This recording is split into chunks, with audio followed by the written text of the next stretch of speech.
Hi everyone, welcome to Carla and Brad Talk About Krautrock. We're coming to you with a little bonus episode this time around.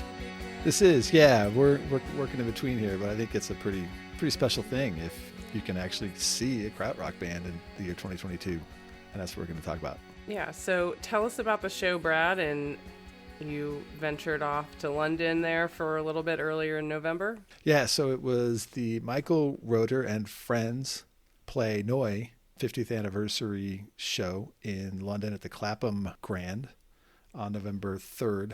I managed to get Pink Floyd Glenn in on this trip. We got a couple of flight passes. I'm not someone who can just jump on a plane to go to London to see a concert. I want to underscore. My uncle worked for U.S. Airways and then American for many, many years, and so he has a pass that he lets me use. So we flew over on passes. It's a nice uncle. Yeah, we it's like space available, so you're always kind of like on pins and needles, are you going to get a seat? And we took off like midnight, got over there, and the very next night went to the show. So we were there for maybe 3 or 4 days, did a bunch of the stuff that you do in London, but went to the Michael Rother show, and it was terrific. It was pretty much as expected. I mean, I'd watched the videos on YouTube of other shows from prior years. He had Hans Lampe playing drums for him. I guess our last episode was La Düsseldorf. Yeah. And I think we talked about how kind of strangely, right, he had been alienated by the whole La Düsseldorf thing. And he's like, and he's got somebody else playing the drums. I don't know who. And he eventually hired him. He was crushing the drums in the YouTube videos that I watched from that show. Yeah. Well, it's funny because we've talked about how I go into my basement and I try to play the motoric beat on my bass drum. And it really is mostly the bass drum. And my right leg can't physically do it. It can't hold up. And I was watching him, and he's got to be late 60s, early 70s, nailing it. Yeah. So strong. I mean, that was the thing. I think I was just thinking of, his age. It's like, that's impressive. I saw Black Sabbath, it was probably like 5 to 10 years ago now. And they're all out there. Geezer is out there, and Ozzy and Tommy. And Ozzy made a point of saying, we had to get a new drummer because he's too old. He can't play this stuff anymore. And, it's one thing to be playing guitar riffs. It's another thing to be Ozzy, like standing stock still on the stage, trying not to fall down, right? Yes. But to do that, it's physically demanding. He was dealing, Hans Lampe. Yeah. It's pretty great. Franz Bargmann is the guitarist from a band called Camera that I've not listened to. I had to look him up. Yeah, I wondered who that was. He's toured with him over the years. He's toured with Michael over the years. Pretty cool. Stephen Morris from New Order was DJing before the set. Came out and played, I wouldn't say drums because he had these like stand-up, couple of drums that he played at the end. And Paul Weller came out for the last song, which was E-Music. And what I thought was really cool about that is Paul Weller's, he's huge over there. Mm-hmm. Like it would be a big deal to go to a Paul Weller show. And he just kind of walked out and shrugged and waved and then really kind of yielded the spotlight. It was clear he was trying not to upstage anybody. He just came out and seemed to be just glad to be hanging with his friend Michael, jamming on the guitar. The other member of the band, who I mistook for Gillian Gilbert, my fault because she's like 40 years younger than Gillian Gilbert, is this Italian electronic music artist, Vittoria Maccabruni, who I guess I looked her up, and she put out an album where she heavily collaborated with Michael. In fact, the two of them are featured on the cover together. So it's credited just to her, but he's along for the ride. And so she tours with him. She was actually singing on Negativland. So I don't know. I couldn't hear what she was singing. So I didn't know if she was just vocalizing or if she'd come up with some lyrics for that song. Oh, interesting. But yeah, lots of kind of cool stuff going on the stage. We should talk about how, you get there, and I was like, I want to get a Neu t-shirt. I want to get a Neu t-shirt, and I want to wear it every day, and I want people to ask me about it so I can say, here's an hour and a half of me talking to you about Neu, right? And they didn't have any at the merch table. They had the magazine that the Wire magazine that you ordered. You could buy a copy of that there, and they had the box set. They didn't have any t-shirts? No. That's a missed opportunity. Yeah. The box sets torture me because I feel like by the time you want a box set, you've probably bought all of our albums, or at least a lot of them, right? I had this problem with the Faust, right? So I've got Faust 4 and I've got the Faust tapes. And then the box set comes out and I'm like, well, It would be dumb for me to buy Yeah. those records all over again, but I really want it. And so I bought all the Noi albums already, and there was the box set. It was beautiful. I wanted to like grab it and hold it and never let it go. I know. I saw that box set all over Bologna. It was just in every record store window. Yeah. And reasonably priced too, I think. Mm-hmm. It was like 120 pounds. Yeah. I thought it was a pretty good price. So it was probably about €150 in most of the places I think that I saw it. So we got in there. There was an opening act. Was it the guy from Hot Chip? Yes, it was, I think, Hot Chip.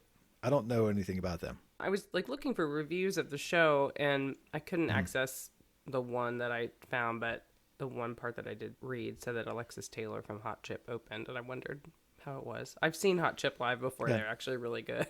No, it was fine. I mean, I was trying to figure out where I wanted to stand, and I was like, do we want to be here? It was really, really crowded, kind of hanging from the rafters type crowded, which I was pleased to see. Was it standing room only, or were there seats? There were like upstairs seats. You could go way up high and sit. We had been walking around London all day, and my legs were shot. Yeah. And so we went all the way up to the top and sat. Then we went back down because we wanted to be closer to the show. I didn't realize that Glenn had not bought a ticket. And so he tells me we're on the train coming in from Heathrow. And he's like, so you got my ticket, right? And I was like, no, I don't have your ticket. And he's like, well, I don't have to go. And I was like, well, this is a snafu. Yeah. So I went on and I tried to buy a ticket, and it was like, well, you're on a wait list. And then like 3 minutes later, the app sends me a notification. You're off the wait list. If you want to buy a ticket, you have 20 minutes. So I bought his ticket and off we went. So that worked out fine. That's awesome. So they probably had like band and media holds. Like every show's like that. Then they release them. Like if they're not getting used, they release them out to the general populace again, and then magically you get off the wait list. Right. Literally minutes after I'd got on it. It was, it was the morning of the show, so I guess it makes sense. And then I think I sent you photos of them trying to get the overhead projection. Oh my God, it was stressing me out. The event producer in me was like, why was this not done beforehand? Right. So they had in between Hot Chip and Michael Rother, they had set up this overhead projector that was showing, I think it was just showing the Noi logo, right? But they didn't have the feet lined up right, and they didn't have, you have to unscrew the legs to get it to be straight. And it was not aimed at the screen. And then at one point, you started to see the file menu from the computer. Is very bad. That is what you do during sound check, not while people are filing into the venue. Yeah, and it wasn't even that. It was like that period of time where everyone's looking at the stage, waiting for something to happen. Oh, God. And so a whole bunch of us were like, they would start to get it right, and then we'd cheer, and then it would collapse off to the left, and we'd boo. Oh, God. It was giving me great anxiety when you were sending those things. I was like, oh, my God. In a way, it's kind of cute, right? Because, a couple weeks later, just a week later, I saw Arcade Fire here in Boston. Everything they do is buttoned down to absolute perfection and precision timing and everything. And so, you just got the sense that Michael had put all this stuff together. It was essentially a slideshow, and it was very cool. And it would cycle through the slideshow. A lot of images that are familiar from, the liner notes of the records we have. That's cool. Pictures that you see in a lot of the articles. But it was, it was DIY. In addition to do it yourself, it was like do it 5 minutes before the show. And they got it right. I guess you figure he only did a handful of these shows, so they probably really didn't. He's had to cancel some. Yeah, I just saw that. Very cute image he posted with his dog, I think. And he says, my doctor here told me I needed to slow things down. And very cute and sweet, but it also makes me worry a little bit that something isn't right. And because he canceled those Australia dates, which weren't until early next year. It's a good 4 or 5 months, right? If it was like COVID or something, it wouldn't have been that long. So, but he came out and he played Noi Schnee. Perfect. That was the only Noi 2 song that he played. And I was kind of surprised. I kept thinking, he's going to do Super. Yeah. Or he's going to do Lila Angle. Some of those kind of rocking tracks. Or For Immer. That was the album that we talked about, right, in our Yeah. second episode. I don't know that there's any one Noi album I would say I like better than the others, but I did feel like it was notably absent from the set list because it was really just Noishe, and that's it. Yeah. Yeah. That said, like, such a beautiful song, and his guitars, I was kind of ready for that sound because I'd seen it on the YouTube videos. It's a very like shimmery sound that he has live that maybe you didn't hear on those recordings in the 70s. And it really rang true in the venue. It was beautiful. That's cool. And I was like, okay, I'm going to sit and listen to these guitars for another hour and a half, and I'm thrilled. Right.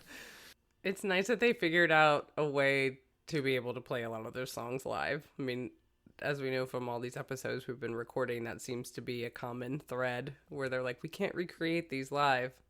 What I felt that was most pronounced, that issue, was with Hallow Gallo. Like, Hallow Gallo came on, and you knew it was Hallow Gallo. It was recognizable, right? But so much of what makes that song so enjoyable for me was missing from the live version. All that backward tracking and all the effects and how many guitar tracks ultimately layered over top of one another there. You really couldn't deliver that live. 4 or 5 minutes of Hallow Gallo and, the repeating lines of the structure of it. But all that layering that I think makes it so terrific, the Connie Plankness wasn't there. And looking back, that might be why he wouldn't have done For Immer either, right? Yeah.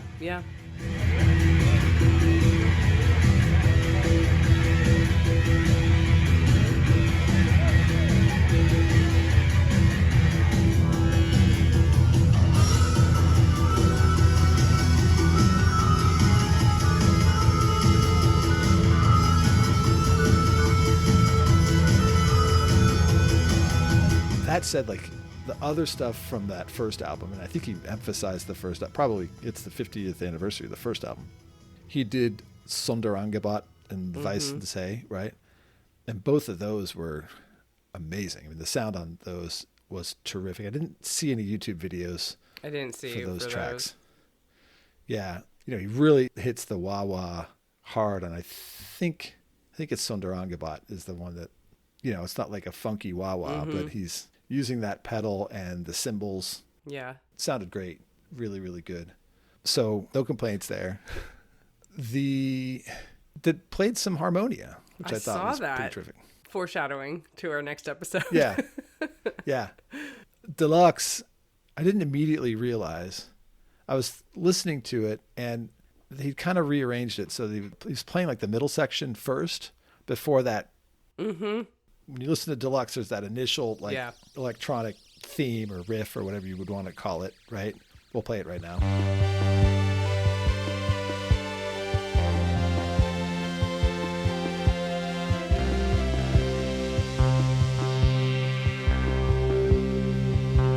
That wasn't that. I didn't start with that. Yeah. And I was like, this sounds like Deluxe, but is he mashing it up with something? And then he hits that. He goes right into that.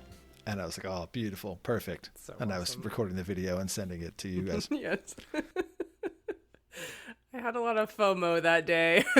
I was like, oh, man, this is a great show. I sent it to you and the Mixtape Diary guys, Bob and Mark. I was the only one who commented. Yeah, I was like, you guys, this is great. You got to hear this. This is amazing. Yeah. They played Dino, which I love that track. I watched that one on YouTube. It was great.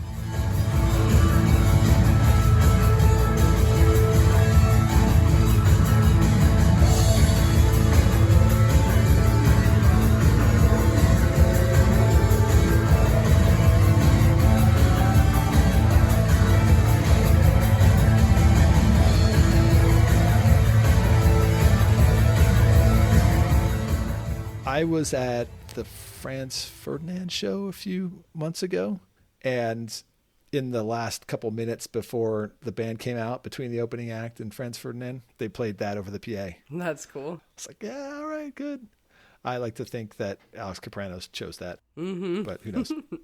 Yeah, so those are the two harmonious songs. A few Michael Rother solo originals, which I didn't recognize. I had this kind of, oh, bless you. I was about to say I have this allergy to like going into the late 80s or late 70s with this stuff, and then you sneezed. So well timed. But those tracks were great too. It was Hans Lampe thrashing away. I think Michael at one point said, he introduced Lampe and he said, insane drums. And yeah, they were. He was really dealing, as we said.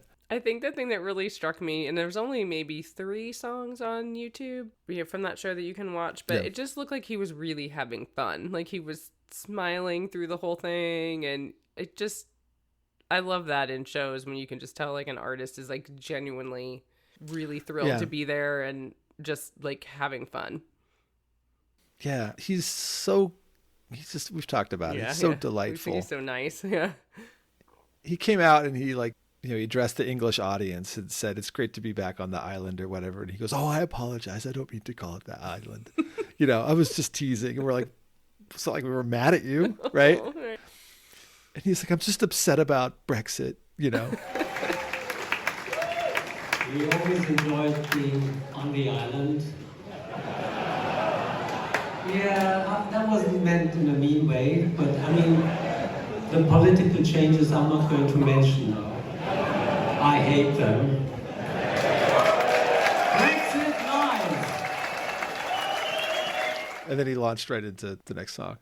It's not hard to see why he would gather all these people to him and they would want to come DJ his show like Stephen Morris did, or it just seems so delightful and so pleasant. Yeah, it's nice to see that obviously like he's very respected within the industry, right? That those people are like, oh yeah, we will come and DJ or we'll come and play in the band. Looks good. Just looking at him, I would think he was in his early 60s.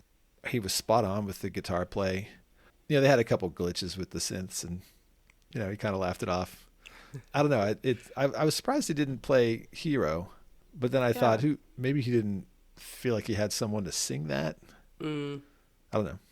They didn't really have a vocalist, right? Other than the woman that you said. So maybe that kind of played into the song choice. Yeah.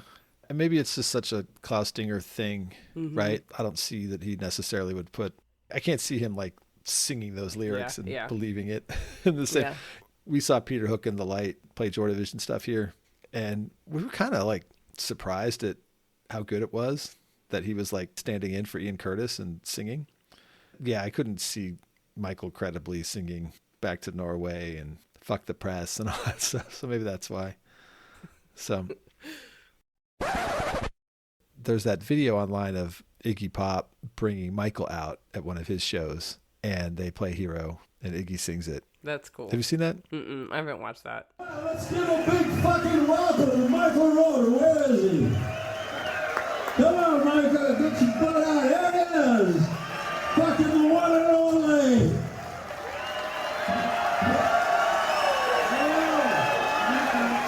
All right, we're going to play something from fucking Norway, baby. We're going to rock the house.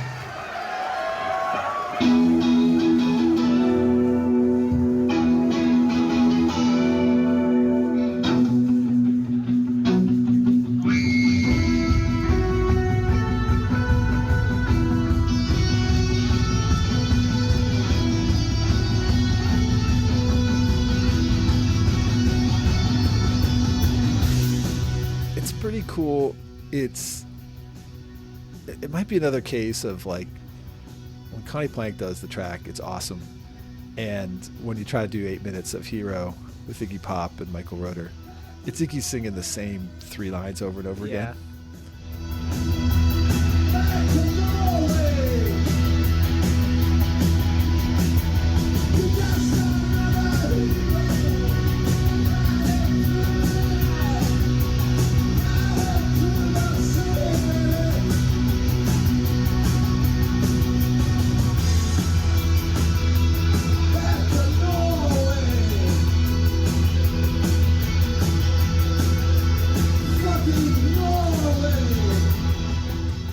And there came a point where it was like, all right, I think it's run its course, Right. When there's no manipulation in there, it's just like the same thing over and over. It's just another hero. Or maybe that's, again, like another reason why they left it out. That Groove 138 track, that's pretty good. It was a good track. We had to look that up and figure out what it was. Yeah. that was early in the show, and it could have been off a side B of Noise 75, I think. Mm-hmm. It was kind of a dinger track.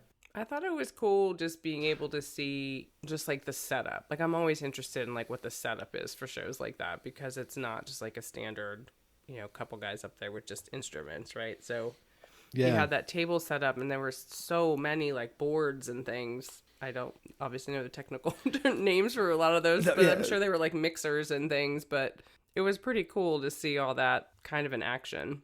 Yeah, it was. How big do you think that was? It was like a dining room table. Yeah. Right? It was probably a good 15 by... It was not just an 8-foot table. Yeah. It was of substantial size. And he stands behind it, and I don't know if all of his effects are up there. Yeah. I mean, they've got to have pedals, right? Mm-hmm. But he was messing with that stuff when it glitched. There was this like, ka-chung, ka-chung, ka-chung, like a song was about to start, and he was like, well, that shouldn't have happened. That didn't work. Right? There was a whole lot of firepower at that table, and I think it probably did feed in a lot of the supporting sounds for Weissensee and Sonderangebot and stuff like that. So, yeah, it's cool. And then way off to the left was Vittoria, who had her own synth that she was working at. It seemed like she was kind of like stuck back in the corner of the stage. It could have just been the angle from the videos, but it looked like she was kind of sandwiched back there. I was on that side, and I had a hard time like peering around that. Right, there was a period of time where I was like, "Is that or is that not Jillian Gilbert?" I was looking, and I was, trying to crane my neck sideways to see her because, she was kind of out of view.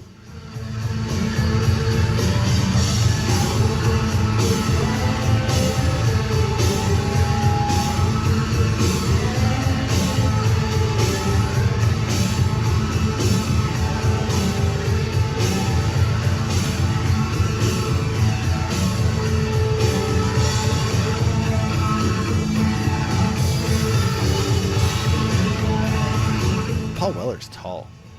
I didn't think he was tall. Like, I've watched these old jam videos, and I didn't see that he was that tall. He came out. He's got this like platinum blonde hair down his shoulders. It's a badass. Yeah, overall, just terrific show. I think Glenn really enjoyed it. Recognized some songs. Yeah, I was going to say, what was Pink Floyd Glenn's review of the show? I don't have a quote from him. I should have asked for one.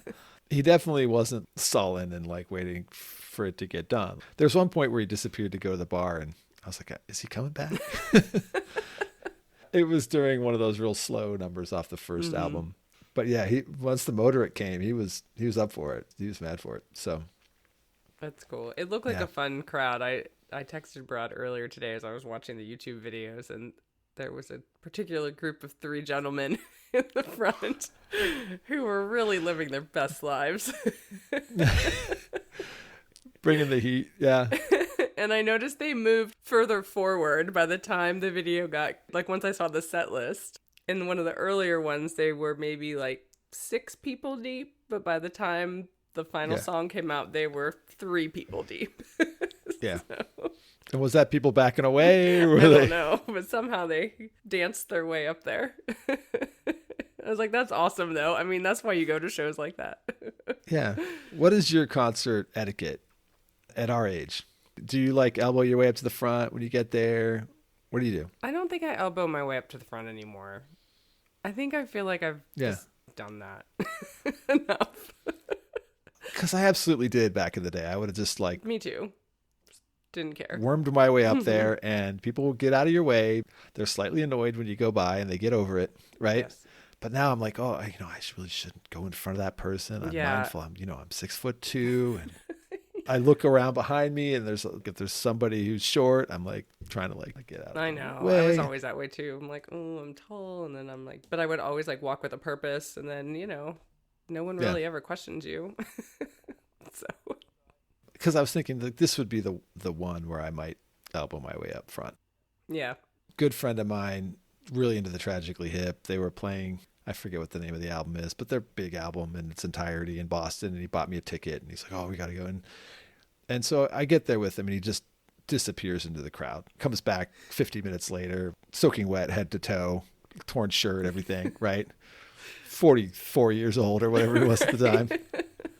And I was thinking, all right, like this might have been my show to get carried away, but I just don't have it in me anymore. There was a guy when I was at the Kraftwerk show who was most definitely on a lot of drugs and was just I mean, that show is great and like kind of dancey, but it's not like being at Yeah. a club. And he was just dancing through the balcony of the Ryman, which is not too much bigger from the venue you were at for this Michael Rother show. Right.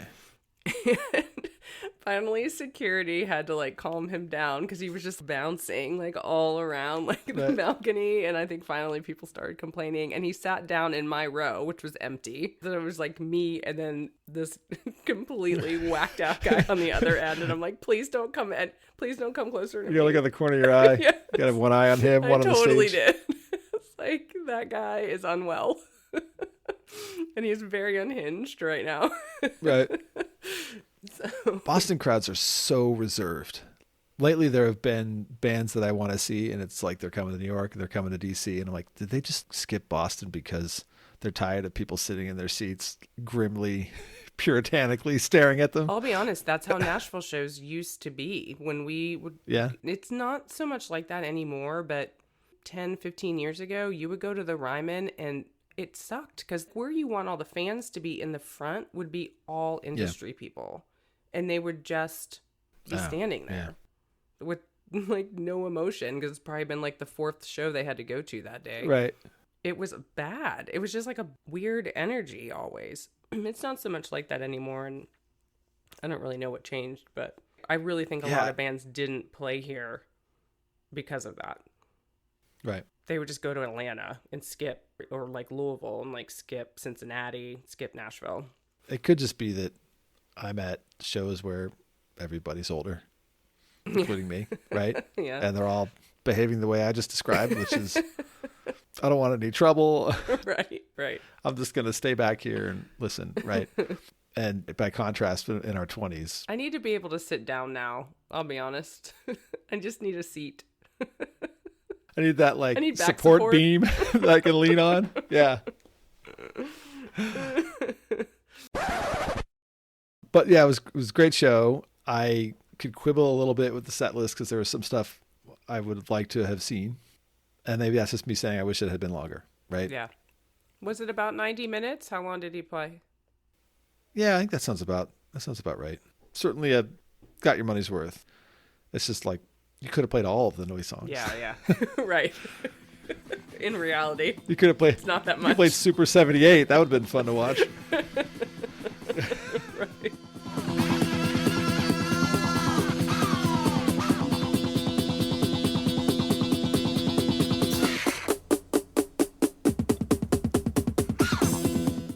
So, and then we had another 3-4 days there. We went to see Chelsea play Arsenal at Chelsea, Oh, fun. which is a cool thing to do. I bought a bunch of records. We talked about this. I saw Cluster and Eno there, and I didn't pull the trigger on it. I did the same thing in Bologna. I saw it at a record store there and I didn't get it. Yeah. Should have done it.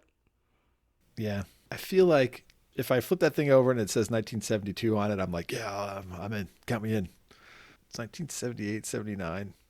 I don't know. I don't know why that is. I don't know why I have that prejudice. If it's 1979, it needs to be I postponed. think I didn't buy the one that I saw because it might have been a reissue and I wanted to have like a vintage copy Yeah. more than buying the original for the price that it was. I was like, I could get that at home. There was a lot of reissues that they were selling there that I'm not seeing in any stores here. And so I snatched them up. I got Susie and the Banshees, Juju. I got My Bloody Valentine, Loveless, which I've only ever seen at the Rough Trade store in New York, which is an English store. I'm so glad you finally got it because we get a lot of texts about, look what I saw today. We're like, will you finally buy it? Yeah. Yeah. Side story. Like they had it at the Rough Trade in New York. They had 6 copies of it. Didn't buy any of them. I didn't buy any of them. And I went back the next day because I had texted you guys. The 3 of you were, you idiot, go back and buy it. So I went back to buy it and all 6 were sold out. Lesson learned. I almost did walk away. I had something else in my hand. I forget what it was, but I pulled the trigger on Loveless. Two-Way Army is one that I got that I had been looking for. I saw it in Cleveland and didn't get it then. So some good buys. Didn't come home with any Krautrock. So. Do you want to talk about the art exhibit? Oh yeah. Yeah. We went to the Tate Modern. I love that museum. It's my favorite. Yeah. Yeah, so we went to the Tate Modern and just generally exploring the exhibits. There was nothing in particular I was looking to see. And not a lot of artists whose names I recognized necessarily. And then I turned a corner and there was Joseph Beuys. They have like a preserved blackboard that he had written his notes on, his like theory of art. So very cool stuff. Another installation, I can't even describe it, but it's like an I-beam cutting across the corner of the room with like all this stuff hanging from it. I think it's supposed to be like discarded limbs of people at the foot of the thing. Very cool. You know, just again, like puts all of this in context. Mm-hmm. We talked a lot about Joseph Beuys in the cluster episode, I think it was, so. Right? Rodelius was studying under him, or Möbius was. One of the two. It was kind of cool to have that other shoe drop. Just a couple days later, we're elsewhere in London. So that was really it. It was a great trip. It's one of those things where you come back and you have a hard time believing that you were actually there, right? You get back into the groove of things, and I wish you could continue to play those shows. I think there's probably a lot of people who were as excited as I was to see him who aren't going to get to, but hopefully he recuperates from whatever he's got and can get right back in the saddle again. Yeah, well, that's great that you got to go and see him because, like we said, there's not a lot of these guys left. And yeah, if they're touring at all, they really don't tour in the U.S., so we don't really have any opportunity to see a lot of those guys unless we happen to be in Europe or are able to make it over there. So yeah, it sounds like there's a little bit of Faust still happening, right? Shavings of Faust, they're not together, or there's two different versions of Faust that are out there. But yeah, you have to be in like Denmark on a Tuesday. Yeah, and Boston and Nashville don't get it. So anyway, that's all I've got to say. I think we can end this here. This will be kind of a short episode, but we promise to be back in the near term with our Harmonia episode, which... That's right. I'm looking forward to. I really enjoyed that record. Yeah, I'm loving it too. This is the time of year where I set aside all other music and just listen to Christmas music. Oh. But I got to keep playing that Harmonia record because it's so good. I'm excited to talk about it. We'll be back soon with that one. Yep. Awesome. All right. Until next time, I'm Carla. And I'm Brad. And we just talked about Krautrock.